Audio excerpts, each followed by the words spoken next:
you do? You have just discovered a time machine and can go anywhere, anytime in history you want. Where would you go and what would you do? Winston Stevens.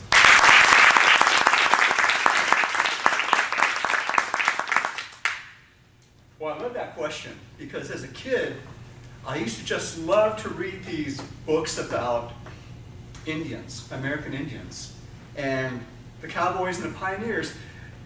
I would want to go back to that time frame, and the hardest part about making this decision for me would be, would I want to be an Indian or the pioneer?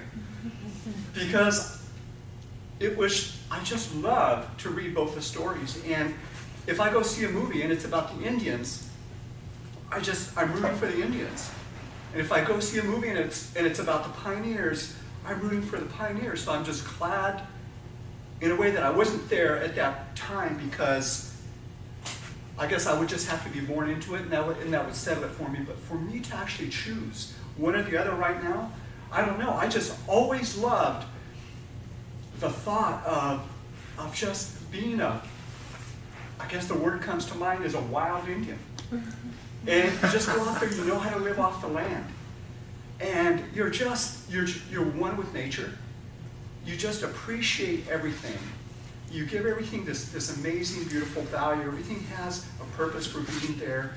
And you give it that sacred value. And you learn to make the most of everything that you have. And I think you just have a different kind of respect. It's a very kind of basic respect and value for the earth, for life, for each other, for relationships. You really have to depend on each other. It's a very hard life. But at the same time, I think it would be very rewarding. And it could be kind of a spiritual experience. I think that spirituality was very important for the American Indians. And that's where I would want to be. I would want to be, yes, I'm going to be an Indian. I'm going to get killed by the pioneers. But I'll get killed with a smile on my face.